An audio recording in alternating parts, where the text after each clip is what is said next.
do about it, right? So normally what you are gathering the informations, organizations gathering of information was not reported in sustainability reporting, and that is a serious issue, yeah, in sustainability reporting.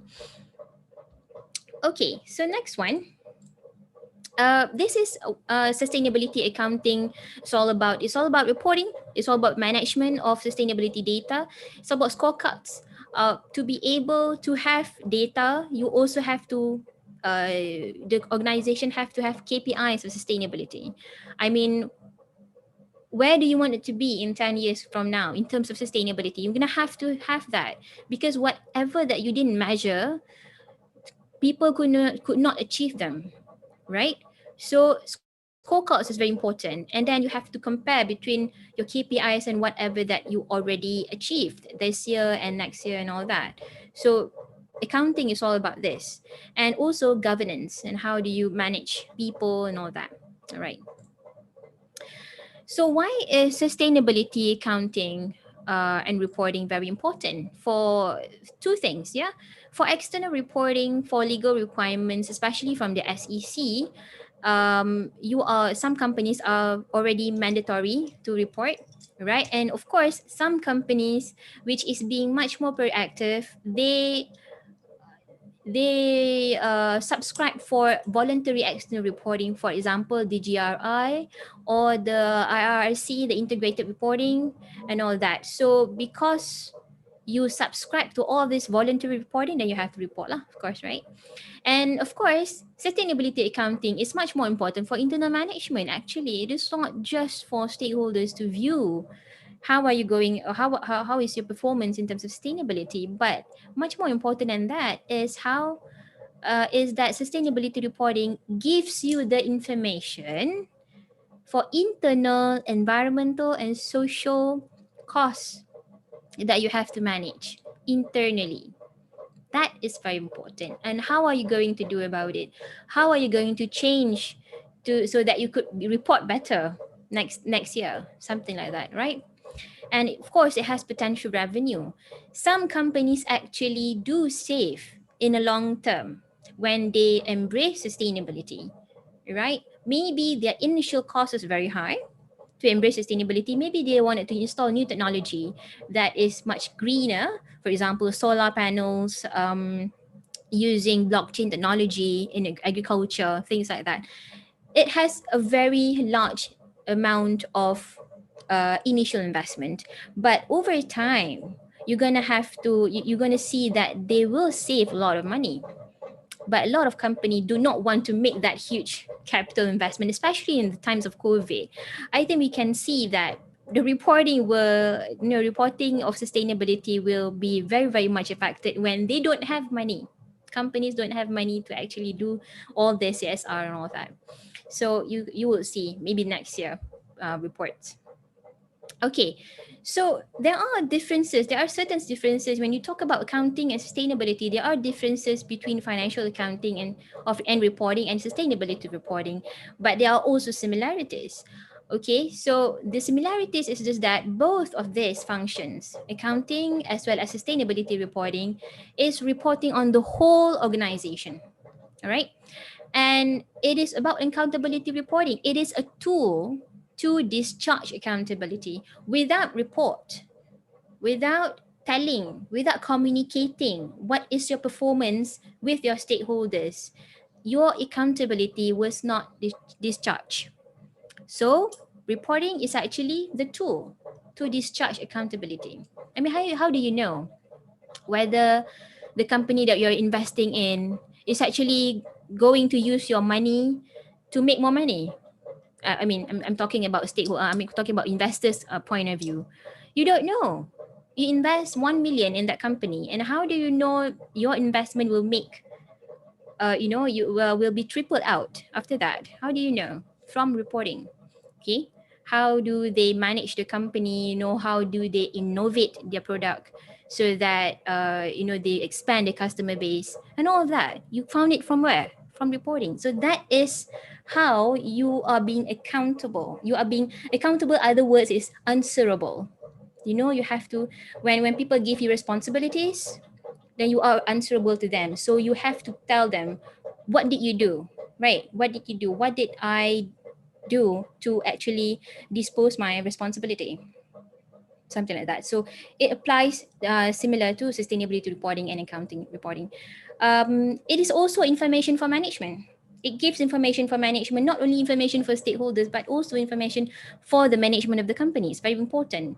And both of these have quality issues in terms of accuracy, consistency, comprehensiveness, reliability, relevance, validity, and auditability. Both of this report have all this. But the severity between financial accounting and reporting, and as compared to sustainability reporting in terms of accuracy and reliability, is much less in financial accounting because it has audit. It is being audited and it has standards. But for sustainability reporting, we don't have standard, we only have guidelines. GRI, or the Global Reporting Index, is only a guideline. It's not a standard. Okay. So even though if you subscribe to GRI, the company can actually pick which one of the guideline is actually applicable to the company. So expose it to cherry picking, right? And it was not audited. So still, reliability is very serious issues for sustainability reporting. But how about differences between the two? Purposes is different. Accounting information is for financial viability or looking at financial performance of a company. But sustainability is looking at the bigger picture. How is the company playing its role in the society? How is it playing its role to reduce environmental catastrophe?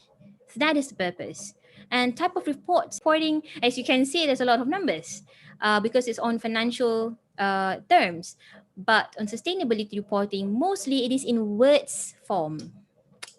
It is in words form, and maybe some graphic, maybe some graphs, maybe some statistics and all that. But mostly it is in words, right? In a qualitative words, in a qualitative form. Legal requirement is also different. For sustainability, much less legal requirement and much more legal requirement for accounting actually, because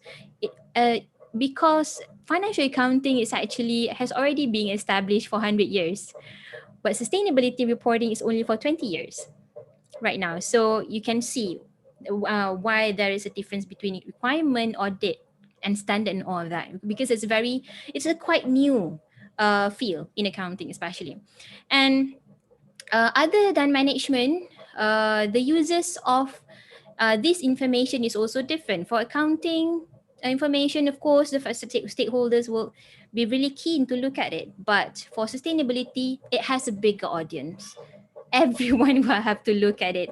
The rating agencies, the FTSE for good, the auditors, and all that. So yeah, the bigger there's a bigger uses for this information. And the measurement and methodology is also different. For accounting, it's very easy. You're gonna have to just play with the numbers and maybe use some ratio, maybe use some variance analysis and all that.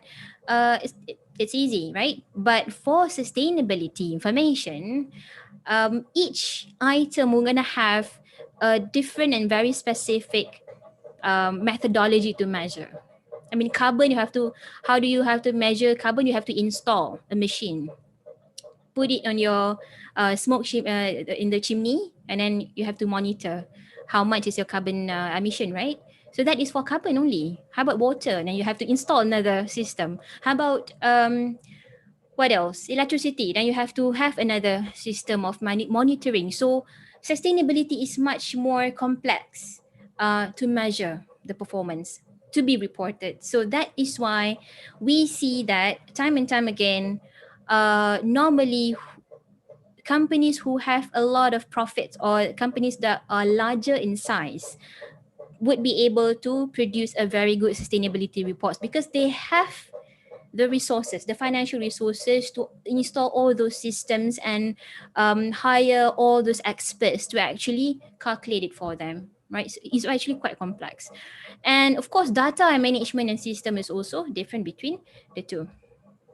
Okay, this is sustainability reporting trend as of, if I'm not mistaken, this is 2017, 2018, something like that. All right, so this is from KPMG survey of big companies in the world. Now, most, as we are talking, as at the point of we're talking about this, most companies or most big company, the C250, around 90 to 95% has already disclosed sustainability reporting. So that is where we are now. So almost everybody is disclosing sustainability reporting, but confuse it not with, even though sustainability disclosure is on the rise, but more disclosure does not mean that it translates into much more sustainable practices. Remember what I said, people could actually produce reports even though they did not do it in practice. So much more reports does not mean that our companies is actually much more sustainable. Not necessarily. Okay, so you have to bear it in mind. But disclosure wise, it is very good right now. Most people, most companies have already reported on it. But is it a good report? Is the report reliable? Is it have changes, substantive changes in actual practice? Now that is another issue. Okay, and to be able for companies to actually move in the real way towards achieving sustainable development goal, actual changes in practice is much more important than whatever glossy reports that you wanted to produce. So your changes inside is much more important than what you portray outside. Okay, and that applies both to companies and people as well. Okay, because what you said is not what you are. You are always what you do, right? Okay, so let me ask you the question again. What is the true definition of sustainability in terms of company? Well, most companies will think about sustainability. Oh, okay, I'll give donations to the orphanage. I'll give donations to the orphanage, or I'll give donations to the old folks home, or do some planting trees activities, you know, donations and philanthropy activities. But is it enough? Is it what it calls sustainability? What do you think? Let me know in the chat session, in the chat box right now. What do you think? Is philanthropic activities enough to say that the company is actually a sustainable company? What do you think? Let me know. Anyone? The true definition of sustainability. Anyone? It is not enough, of course. Yeah. Okay. It's a good one. Why? Then what is enough? Companies always ask this. You want us to do this, do that, do this. Then where does it end? Where does it end? They always ask me this because I'm with the industry for quite some time now. I'm working with them directly. They always ask, you always ask us to do this, do that. Aren't we sustainable enough? Aren't we sustainable enough? We have given this, we have built a school, we have do this to the community, this. But is it enough? Now tell me what is enough. The one that cut on the board, okay. Considering future of a child, okay. It is changes in the process and when it is 100% sustainable. Very good, Anisha. We need long-term solution. It's very good, Piyosha Remisa. Rashid, the one that catered for the born and for the unborn. Okay. Should improve the quality of environment and social where the company built to support the company. Okay. I've got a very, very, very good answers over here. When all sectors is working towards its goals and objectives. Okay, so where does it all end? The famous question. I'm going to go to go about the question again. Where does it all end? It's simple. This is the true definition of sustainability for companies. When sustainability policies is integrated into core value creation activities. The sustainability activities that you do to be able to say that you are sustainable have to be in your core activities, not your support activities. Do you get me or not? This is from Firo at 2012. I've used this definition all throughout my thesis because I really love how succinct, how apt this definition is. I've been looking far and wide for sustainability definition. How do we know that the company is actually sustainable? When you actually change your core value creation activities. I'm giving you an example. If there's a bank, okay, that's a bank, and it says that we are going sustainable by going paperless. Yeah, you think about it. Okay, that's very good because paper is using trees and all that. And you're going paperless. So okay, but that's not it, right? That is only the support activities of the bank. What is the core activities of the bank? Financing and investment. So, to be able to say that that bank is sustainable, the financing and investment activities of the bank have to be changed to incorporate sustainability policies. For example, how do you finance a company having high carbon emission? Do you finance a company having high carbon emission? Now, when I'm talking, this is not ideal. Okay, Hong Kong, apa tu HBC. HBC, if I'm not mistaken, yeah. A lot of international bank has already applied this into their financing and investing decision. They don't finance anymore carbon rich companies, carbon intensive companies. They don't finance anymore. That is actually doable. Okay, so that is how you wanted to change your core value creation activities. If you are an agriculture company, is it enough if you just plant you have some planting trees activities in the community? No, it's not. You're going to have to change your plantation processes. You're going to have to change your fertilizers to reduce carbon emission. Now that is what I call a substantive sustainability strategy, and if you report that, that will be very very reliable because it shows true changes in the most important way, okay, in the core activities that what you're doing. Okay, all right, so I hope I answered the question before that, but among of your answers I've got quite a number of good answers as well. Thank you very much. Now, is there any examples that I've given you examples of bank others than that? Well, let's see if there's any companies that has done changes in their core value creation activities. The first one is Hennes& Moritz. It's H&M from Sweden. Okay, they changed the supply chain and ethical marketing in terms of sourcing organic cotton. So if you go to H&M right now, look at the labels behind the clothes. It says organic cotton. There's a lot more clothes with organic cotton. Okay, so that is what H&M is doing. They actually changed the supply chain into sourcing only organic cotton. So that is H&M. FEMSA is from Mexico. It's among the most biggest shareholders of Coca-Cola, and they change sustainability. They put sustainability into their operational efficiency, where they reduce the use of water in their production system, having 54%. 54% is very huge of saving. Okay, the industry, the industry usage of water is much more higher than that, and they also reduce their electricity by 9% annually. So it's very very good. So FEMSA, Coca-Cola, right? And Henkel, integrating sustainability into design. So Henkel is producing designer items. So every time the designer is designing an item, it should be contributing to the company's core sustainability focus areas. For example, how do the product actually reduce waste?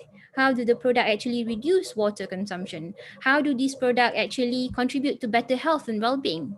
So that is already integrated in their core value creation activities. Now that is what we want. That is what sustainability reporting and accounting want as well, right? So you have to change the core activities first, and then you report on it. So that report and that activities would be very substantive towards achieving sustainable goal. All right. So Out of that, focus a bit. So because this is just introduction to research on accounting. Now, accounting is actually a huge field. So one of the niche in accounting is actually sustainability accounting or accounting for social environmental. So these are the journals. If you're in academic profession, so these are the journals that mostly we, the sustainability accounting researchers, will be looking at to produce articles in. So this is a much more specialist journal that's focused on CSR. Of course, journals of cleaner production, not only focusing on accounting, but also other other aspects of sustainability as well. And now, why sustainability and CSR is very important to be educated? Now, education is actually the only way or one of the most important way to promote sustainable development to everyone and make sure that everyone could understand what they are doing has impacts on the environment, has impacts on the society. All right, I think that's all for my presentation today. So I give it back to Dr. Wesam. Dr. Wesam? Yes, Dr. Saidatul, thank you Yes. so much Yeah. for your enlightening presentation. Thank you. So, Are we opening for some Q&A session? yes, maybe we take a few questions before we move to the next session. So, if you have any question, please drop your question in the chat box. Hmm. Yes, of course, you can get the presentation later on. I will give to Dr. Wesam Yes, the slide, and Dr. Wesam can share with all of you. yes, we will share all the presentations. Right. Other questions? No, you are perfect. I'm not. Other questions? Okay, so I All right. think So, okay. Right. what is the role of behavior insights in sustainability? I mean, how to create awareness. How to? Sorry, which one is? What is the role of behavior insights in sustainability? I mean, how to create awareness. How to create awareness? Oh, Mm, what is the role of behavior insights in mm, sustainability? mm, Creating awareness, of course, this is one of the ways, entering conferences like this. Okay, this is one of the ways, but actually sustainability is all about what you are doing in your daily lives, and people are very affected by what is your action. So when people see that a lot of people do recycling, so the members of the society will see it as a new norms for them to follow. So always start with action before words. Always start with actions. That is much more important than just raising awareness and just talking about it. What you do is very very important as well. Let people see that as well. So there is another question. What is the share of accounting information, especially environmental accounting? Which one is that? What is the share of accounting information in non-financial? What is the share of accounting information, especially environmental accounting, in non-financial reporting? Okay. So in 100 pages of annual reports, if you haven't seen annual reports, I'm giving you maybe 100 and 200 pages. For accounting information, there's only 20% of that report. So if it's 120 pages is on financial, the rest is called non-financial accounting information, including sustainability, including corporate governance, including all those directors report and all that. So only 20% is the hard numbers. Others, 80% is the soft reports. We call it non-financial accounting, non-financial reporting report. Okay. Lagi? Okay. So how can sustainable accounting save the world briefly? Is the usual a usual risk management tool, and how can it help in decision making? So I said that sustainability reporting is actually an accountability tool, right?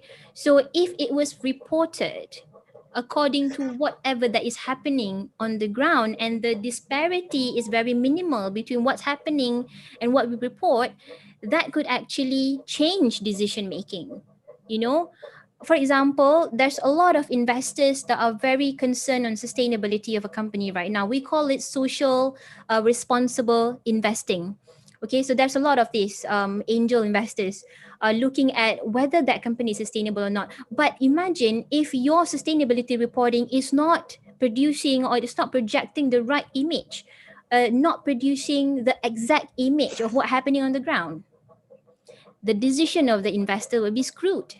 It will be skewed towards, it will be biased towards, giving capital to the wrong company, whereas the right company who did everything good but did not really report, they don't receive that kind of attention and that kind of capital and resources from these investors. So that is why reporting and reporting of what it is very important to resource allocation, especially if you're talking about market share. Okay, so right now that's not really happening. Now that's not really happening, and what we are trying to do is just that we can come up with a standard, and everybody is mandatorized to report on whatever that they are doing actually.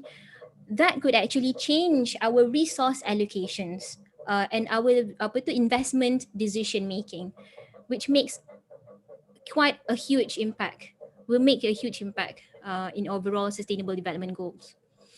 Okay. Maybe we take the last question. So Yes, does of course. does does accounting sustainability include the preparation of financial studies of the environmental projects?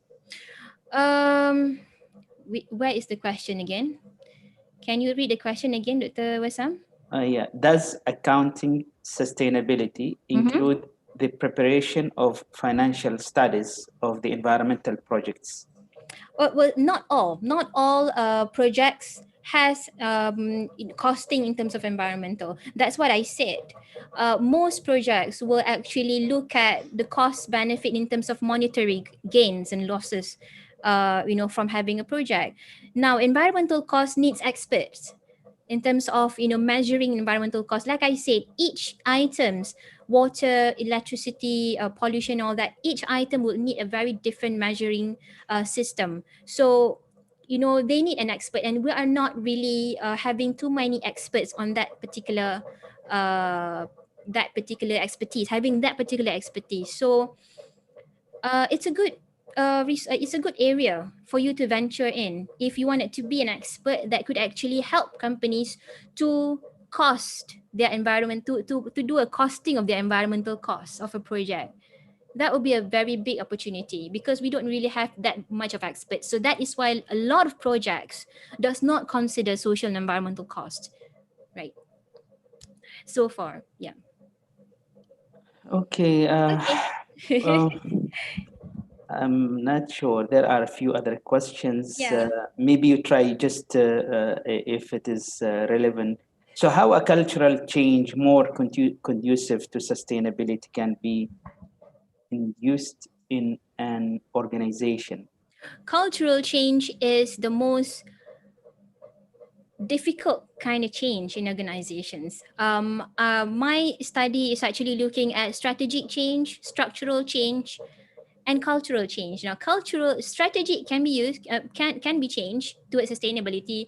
In terms of structure, you can actually change structure, adding up another department of sustainability, for example, hire much more people that is expert in sustainability, for example. That is structure. But culture is very subtle, and for people who have been working with that company for a long time would be having a very hard time to actually change to sustainability in terms of culture. So it takes quite some time, right, for cultural change to sustainability. Now, but when the culture change, everything else will follow. Everything else will follow. But normally companies will change the structure first and then culture later. Yeah, because that culture is much more difficult to change. All right. Okay, Yep. so maybe the last question here. Yeah. How can one achieve compatibility between the environmental requirements of the states and the international accounting standards? Environmental requirements. Okay, right now, international accounting standards is not compatible. Not compatible. They are talking at a different language. So international accounting standards is talking about much more on governance, much more on money matters. The figures, and of course the environmental requirements is talking another language. So I think there's no initiative towards making towards gluing this together. Not yet, not yet at this current moment. Yeah. Okay, I think that's it. So we can stop here and move to the next session. All right. Dr. Saidatul. So thank you so much Okay, for thank you so much everyone. having Thank you, us, Dr. and Basam. thank you for your time. All right. Okay, assalamualaikum, have a good day, bye bye. Salam. Bye. So now we will move to the next session. Actually, we're supposed to have Dr. Mahmoud Al Burai, and he is the senior advisor for Dubai government. But we got like a last minute. He apologized because he got a commitment with the government meeting, an urgent meeting. So I will try to share with you some insights on the social sustainability, just to make sure that we cover the other aspects of sustainability as well. And Dr. Mahmoud, he promised to have another sharing session with you later on. So let's just have some discussion on the social sustainability, which is, in the first few days in the introduction, I talk about the concepts, some concepts of the sustainability and resilience, and the importance of sustainability. And all of you now are familiar with the concept of sustainability, where we talk about the main pillars of sustainability, the three main pillars, talking about the environmental economy and the social sustainability. Unfortunately, when we talk about the social sustainability, it is always overlooked, and the focus will be more on the economy and the environmental aspects. So when we talk about social sustainability, it occurs when a formal and informal process, systems, structures, and relationships actively support the capacity of current and future generations to create healthy and livable communities. So we always, when we talk about the social dimension of the sustainability, so it's linked with social justice. And talking about social justice in the perspective of the environment, talking about the accessibility to the resources, both in quantity and quality, it need to be assured for everybody, right? But let's here talk about some concepts, some broader concepts of social sustainability from the perspective of the economy and the corporates as well, and some indicators on how to make sure that we are performing and we are practicing the social sustainability. So socially sustainable communities are equitable, diverse, connected, democratic, and provide a good quality of life. These are some kind of formal definitions for the social sustainability. So social sustainability is a process of creating sustainable, successful places that promote well-being by understanding what people need from the places they live and work. And social sustainability combines design of the physical realm with design of social work, infrastructure to support social and cultural life, and social amenities. System for citizen engagement, and space for people and places to evolve. And a lot of these definitions talking also about the inclusiveness of the city, that we need the city to be safe and inclusive for everyone. So the ability of a community to develop a process and structures which not only meet the needs of the current members, but also support the ability of future generations. So, when we talk about the social justice as well, so that is in the context when we meet the needs of the current generation, and we also, without the compromise on the ability of the future generation to meet their needs. That is on the economy aspect and on the environmental aspects as well. So when we talk about the social sustainability in business, and maybe in the earlier presentation, Dr. Sayed will touch on a bit on these issues.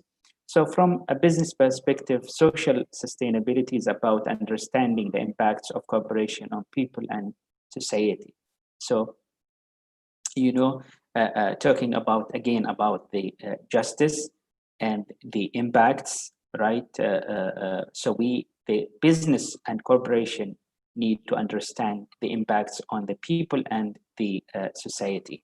So in the triple bottom line model, social sustainability is the least quantifiable part of sustainability, right? So it's not easy to quantify all these values. The TPL is an accounting framework for three parts, which is social, environment, and financial. The TPL framework has been adopted by the organization to evaluate the performance, right? So it is approach to evaluate the performance of the organizations, right? And the three aspects are interrelate to determine the corporation performance.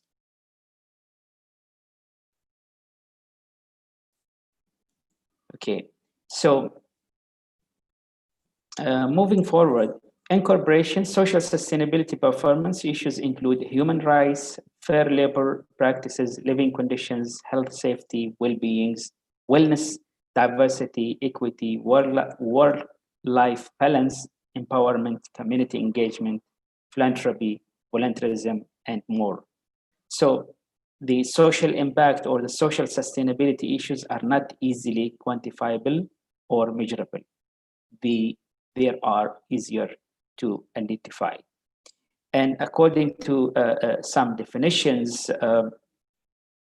measuring and managing your social footprint states social impacts include anything that affects company stakeholder relationships, from how much and how reliably suppliers are paid to how a product affects the lives, from how small shareholders may be treated to the impact of alcohol on health and communities. And according to the United Nations Global Impact, social sustainability should be a critical part of any business because it affects the quality of the business the quality of a business relationship with a stakeholder. And social sustainability is a proactive way of managing and identifying business impacts on the employees, workers in the chain, the value chain, customers, and local communities.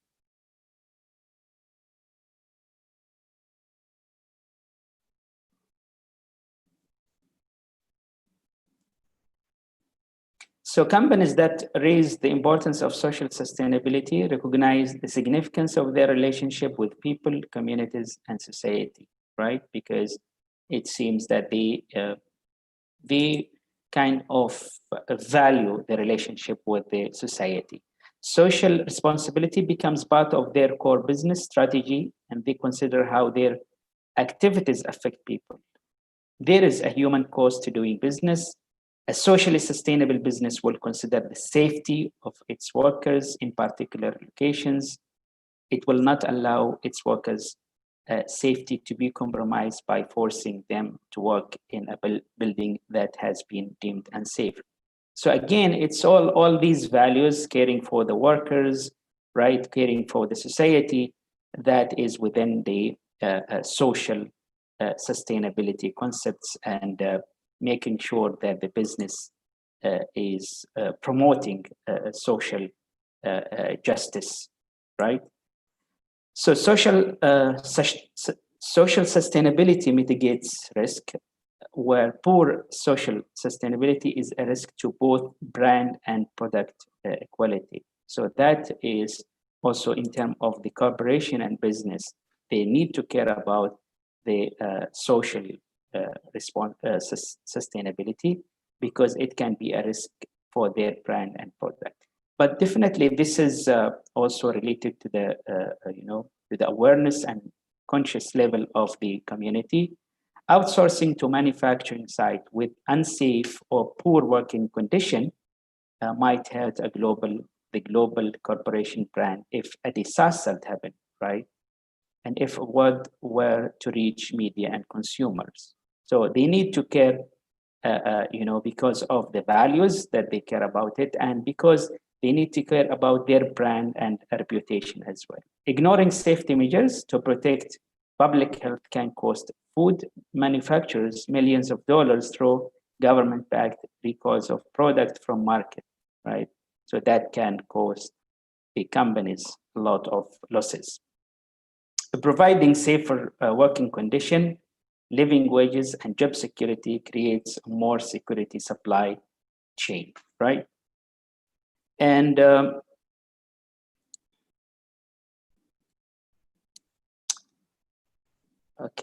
so consumers want socially sustainable products, right?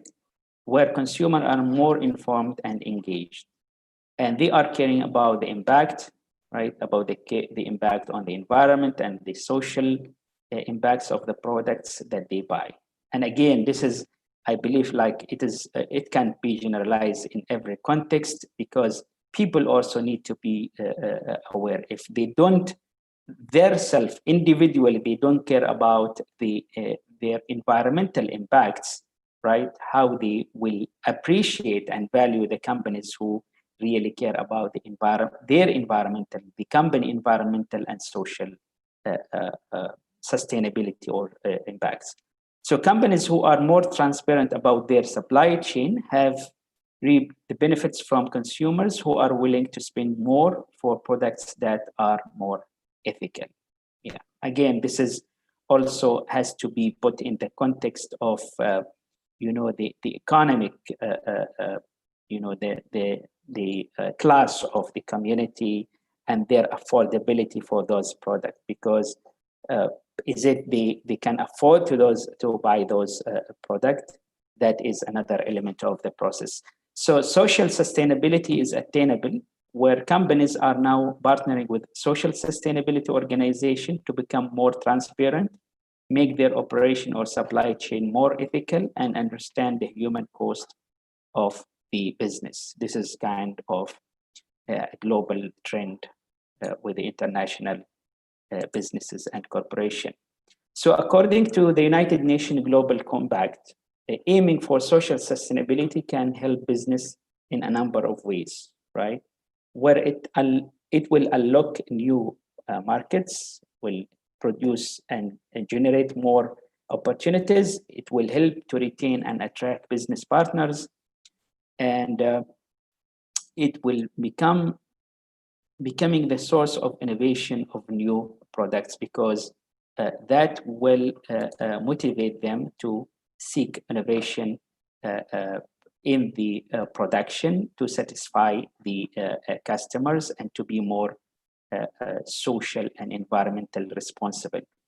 Raising internal moral and employees engagement, and will improve the risk management and improve the company community conflicts, right? So this will be kind of helpful to the business. So social sustainability dimensions or issues. According to the Nobel laureate Amartya Sen, social sustainability has 5 dimensions.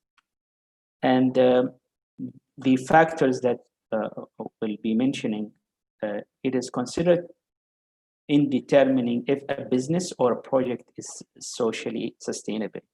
So we have to ask those questions to determine if the project is socially sustainable or not. The first issue is equity. So the first question is, will the project reduce disadvantage for target groups? Will it assist the target groups to have more control over their lives socially and economically? Will it identify the cause of disadvantage, inequality, and look for the ways to reduce them? And will it identify the aim to meet the needs of particularly disadvantaged and marginalized people with the target group, right? Will it be delivered without bias? Okay, and promote fairness?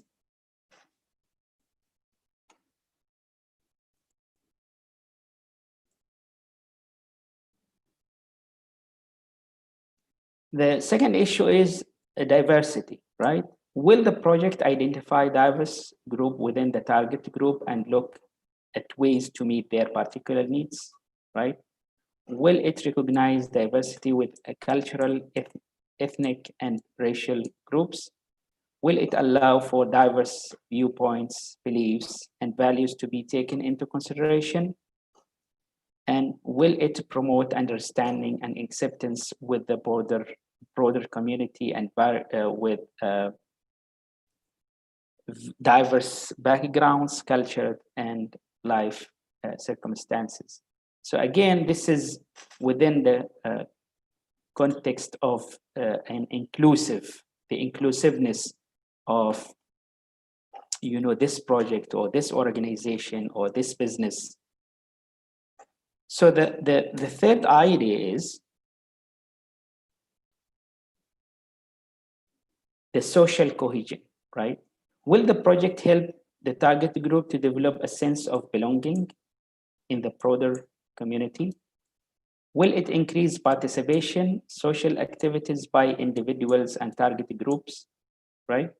Will it improve the target group's understanding of and access to public and civic institutions? Will it build links between the target groups and other groups in the broader community? Will it result in the provision of increased support to target groups by the broader community? Will it encourage the target group to contribute towards the community or provide support to others? So we are talking about contribution, right? We are talking about participation. We are talking about the belonging to the community, right? And understanding of and access to public and civic institutions. So that will determine whether the project is promoting social sustainability, and this is in the context of social cohesion. Will it increase the social cohesion or will reduce the social cohesion? So the next point is the quality of life, right? So will the project improve affordable and appropriate housing opportunities for the target group, right? Will it improve physical health outcome from the target group? Will it improve the mental health of the target group? Will it improve education, training, skill development opportunities for the target group?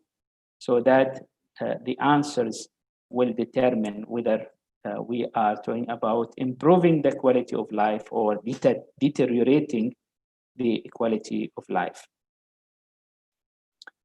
So will social sustainability improve the employment opportunity for the target group, right? So will it improve the access to transport for the target group? So if we are enhancing the transport, means we are creating more opportunities, right? Will it improve the ability of the target group to meet their basic needs, right? And that will be related to the employment. And when we talk about the basic needs, so this is the core definition of sustainable development to meet the people needs, right? Will it improve the safety, security for the target group? So again, when we talk about the community, it should be inclusive and safe, right, society? Will it improve access to community amenities and facilities for target groups, right? So that will determine whether the project is socially sustainable in the context of improving of the employability opportunity for the community. So the other aspect is democracy and governance, right? The democracy and governance. So will the project allow for diverse range of people, especially target groups, to participate and being represented in the decision-making process? Will the process of decision-making for the project will be clear and easily to be understood by the staff and stakeholders? Here we are talking about decision-making. Will it have a budget sufficient to ensure adequate delivery by qualified trained staff, right? Availability of budget and financing. Will it ensure that the use of volunteers is appropriate and properly governed, right? Will the duration of the project be sufficient to achieve the desired outcomes, right?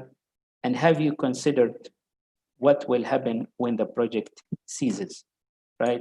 After the completion of the project. So that is in the context of democracy and governance. So the United Nations Global Compact cites human rights as the cornerstone of the social sustainability, right? So here, the importance of human rights. And this extends to the areas such as human rights of specific groups. Talk about human rights, talk about labor, gender equality, children, indigenous people, and education. So this is in the context of the human rights.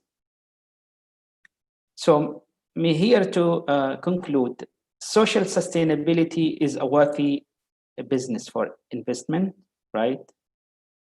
And when workers are paid fairly and work under safe working condition, they will be healthier and will be more productive. So that will kind of contribute more to the economy. And healthier and more productive workers then translate to more profits for the companies. And furthermore, the socially sustainable companies enjoy greater consumer patronage as the consumer tend to support businesses that treat the workers fairly. And again, I am adding here always that is linked to the consciousness of the community on those values and the appreciation, right?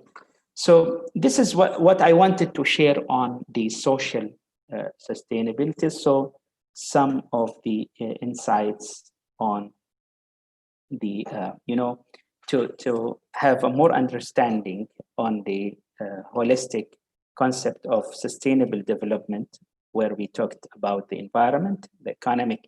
Yesterday we talked about the economic sustainability, and the first session today about accountability and sustainability, and this session on the social sustainability, right? To have a more comprehensive elaboration on the context. So to conclude, when we talk about social sustainability, we talk about the inclusive society, we talk about safe and secure community, and we talk about the indicators to determine if our organization, a project, or a business is socially sustainable or not. We talked about the democracy and governance, talked about the human rights, right? So I think we can conclude here. If you have questions, we might have some questions before we conclude the session for today, right?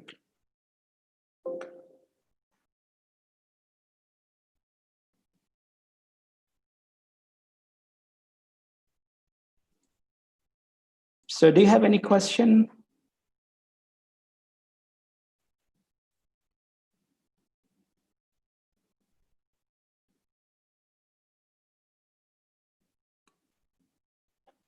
Okay. I can try if somebody want to ask, like, I can try to unmute.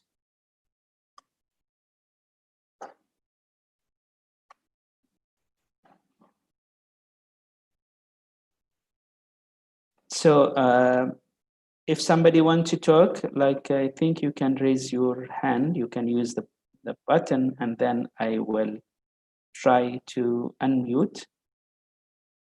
So I see here Dr. Kamal, right? So I'll just unmute, and you can please, if you have any comment or any question, you try to make it concise so that we can save some time.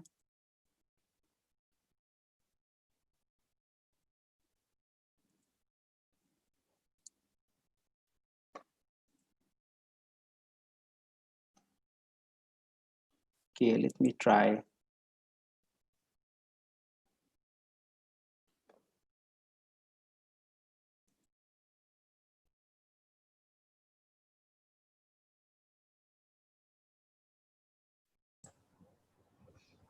Hello, everyone. Yes, hello. First of all, I would like to thank the organization committee of the program from University Tun Hussein on Malaysia, represented by Dr. Wissam, and all other lecturers who present very beneficial lectures in this program. Second, my question is about the course. First, most of the people here are coming from universities and companies, and one of the target of universities is to enroll in the rankings that related to sustainability. As we know, there is two important rankings, which is the green metric and also the the impact times higher education rank. My question is the impact times higher education rank is caring about all the global sustainability goals. That means from SDG 1 to SDG 17, while the green metric care about some specific points of water, energy, and waste and other things. This makes me actually not how to say confuse that what is the meaning of sustainability. Is the green metric is the path of times higher education, and sustainability represent all these SDG, or the opposite? Thank you very much. Okay, thank you so much, Dr. Hamza. I think you asked an interesting question, because talking about the ranking, which is, it's a debatable issue, right? Because we have various types, various rankings, like the organizers and those who conduct the ranking, they have their own agenda, right? You mentioned two important rankings. The green metric, I think they have some indicators, and even it's not only about like the educational background of the university and their promotion of sustainability, which also involve in the infrastructure of the university, and those facilities which promote or support sustainability, right? And to me, the ranking, the higher times ranking, which is, they call it, I think, the impact ranking, which look into the role of the university and their contribution into the SDGs, right? Or how they contribute to promote and kind of contribute to the SDGs. And that is very beneficial, because that is the core role of the university, right? And now you can see in the vision and mission of many universities that they want to generate, they want to create graduates who are aware about the environment, aware about sustainability, and especially when we talk about the engineering graduates, the mottos of the university is to create graduates who can practice and contribute to more sustainable, living. So there is no unified definition of those rankings, because even if you talk broadly about other rankings, which focus on publications, number of students, international students, number of international staff, which is not really like the two that you mentioned, which concern about sustainability. So, I mean, there is no unified definition, but talking about the sustainability concepts, which is not tied to university, where most of the speakers mentioned about the need, and it was emphasized by Prof. Shahbaz Khan, that we need the efforts of everybody, from academia, from the industry, from the policymakers, from NGOs, right?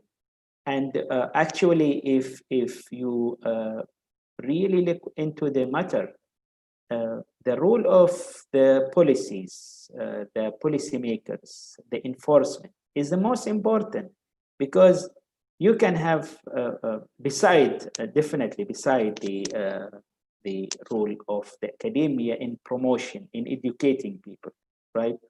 Because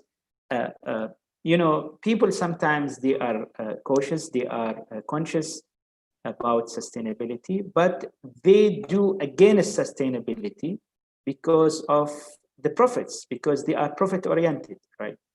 So, I mean, to me, and this is very logical, who give the right to the companies to pollute the air and pollute the rivers, right?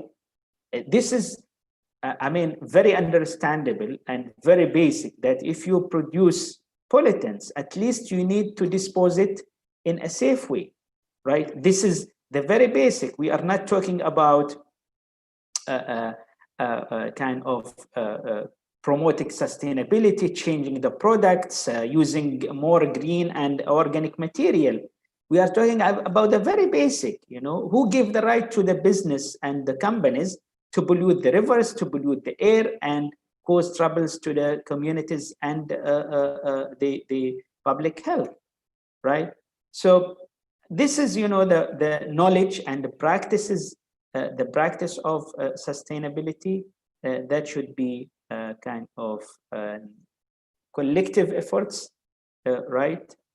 If you want to produce and if you want to have fruitful and positive results from this, right? So let's see. I think some other participants are trying. Okay, so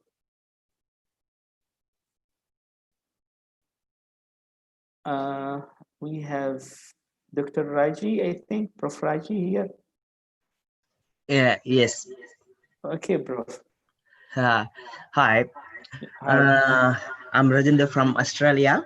So regarding you mentioned just now about the triple bottom line thinking. So so every organization, particularly I'm talking about the commercial organizations, so their main motto is in generate more profits, and they are more focused on that uh, element of the triangle. So what do you think? I do realize that there needs to be some compelling approach to convince the top management. What do you think? What factors should be taken into consideration to motivate the top management for the complete sustainability? Say, if I consider only the social sustainability or the environmental sustainability, or taking all the three things uh, in a synchronized fashion, so that I can convince them for a complete sustainability within an organization. So what do you think? What are the crucial things that should be taken into consideration so that we can come up with a compelling session and motivate them for the sustainability? Okay. Okay, thank you.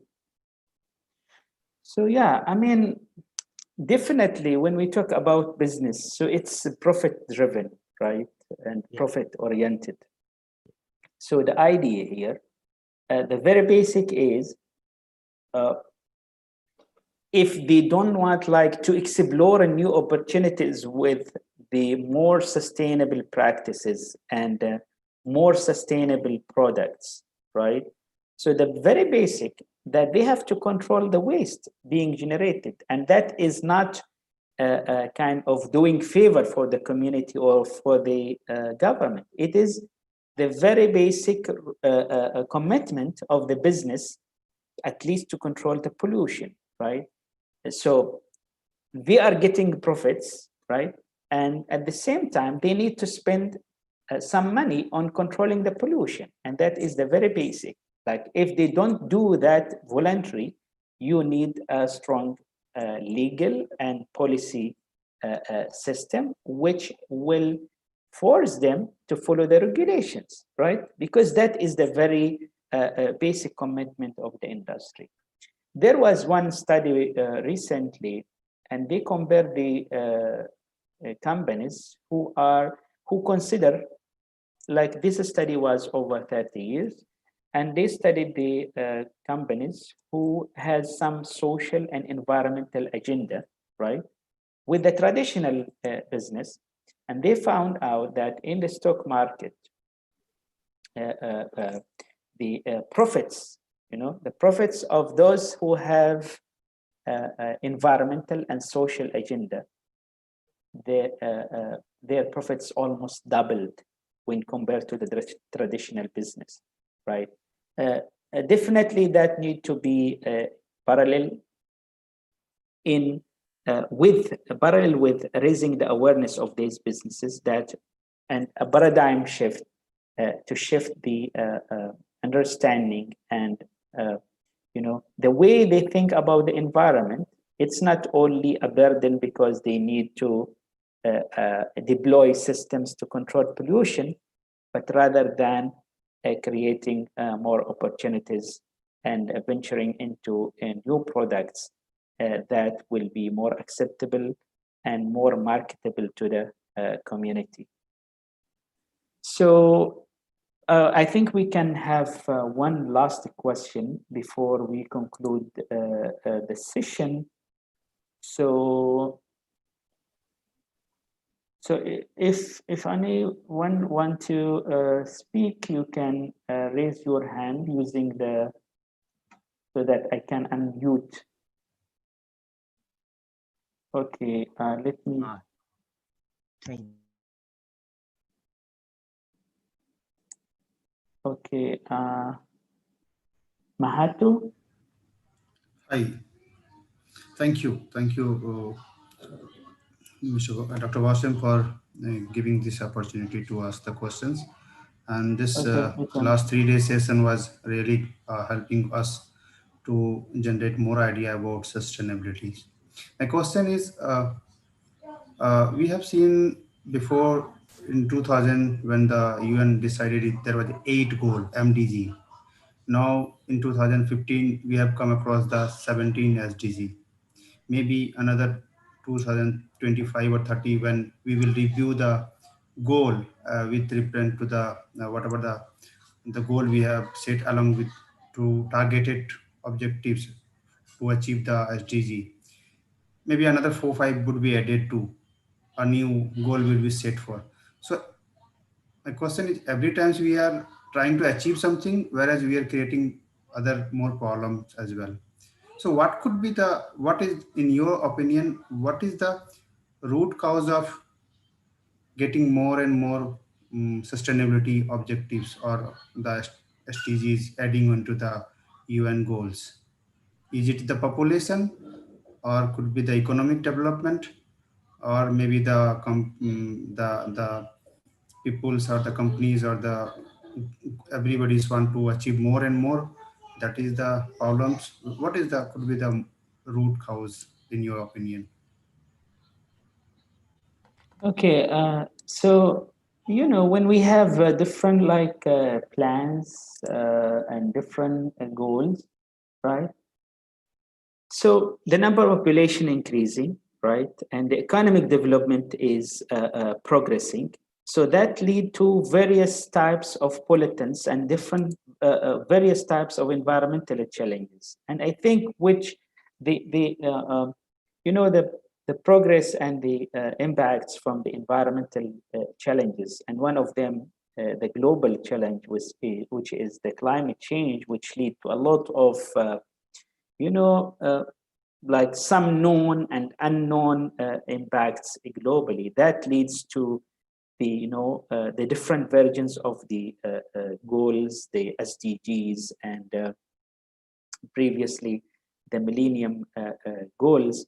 But we have to take that in the context that for the benefits and the betterment, where when you have a clear goals, right, that will make things easier for planning and more clear objectives to be achieved.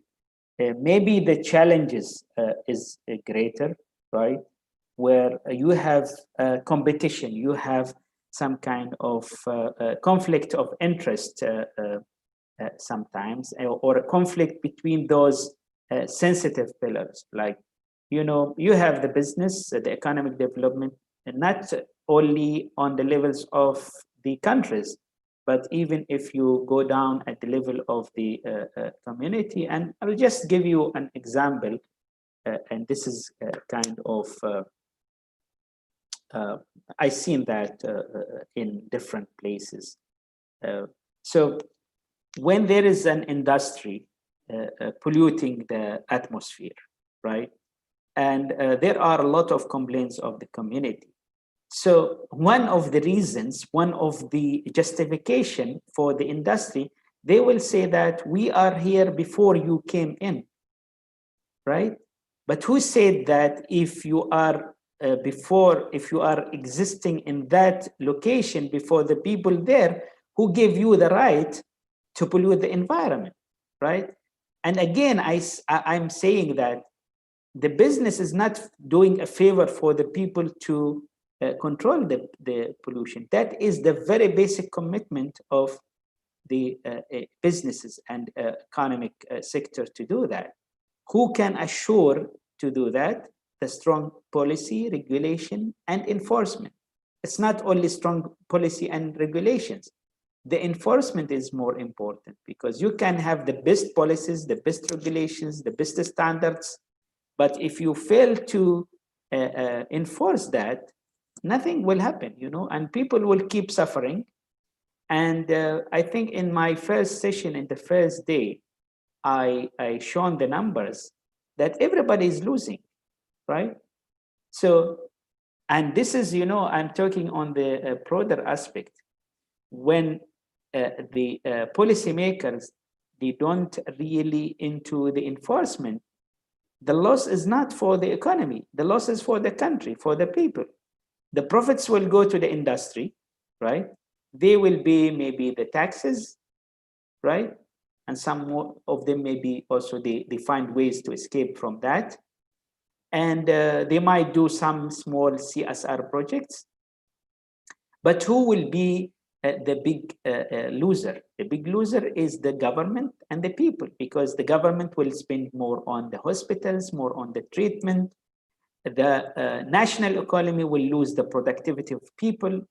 And I showed a few numbers on the scenario in India and China, and you see millions of people are dying because of a single pollutant, which is air pollution. And countries, they are losing billions of dollars. In the case of China, they are losing 900 billion. In the case of India, they are losing 150 billion a year, right? So the interest of the people, the interest of the government is to control the pollutants. And it is not, to me, if you really look into numbers, it won't cause a loss for the economy. It will save the budget of the government. But, if we just look at issues from the perspective of the business, that if they install kind of a controlling mechanism for pollutants, they will lose, and that will hinder their economic That is on the very micro level, which is, if you look at the broader aspect, at the numbers on the national level, it is not true. The one who is losing, and I think I showed one figure about the global trends. The very minimal, the lowest of the loss globally was in Tunisia, and it was 2.3% of the national GDP annually. That is because of the environmental damage, and that is in billion USD. So, I mean, it is a kind of, we need to look at the holistic and comprehensive approach, balancing all these elements together. And again, we need the efforts of everybody in terms of awareness for the ordinary people, for the public, and also awareness for the business people to change their mind, right? To find more opportunities in the green business, in the sustainability concepts of the business.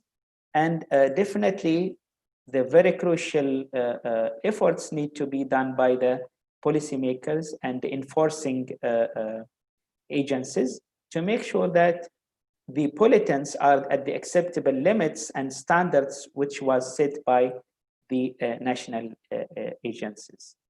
So I think now the time to conclude, because it's almost like 7 p.m. here.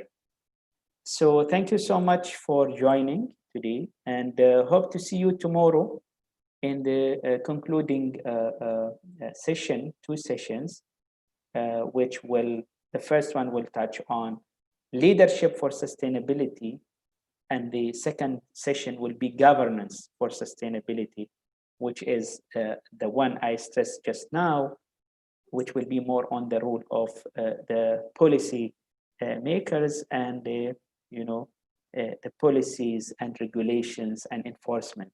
So thank you so much again, and we'll see you tomorrow. So have a good day. Thank you.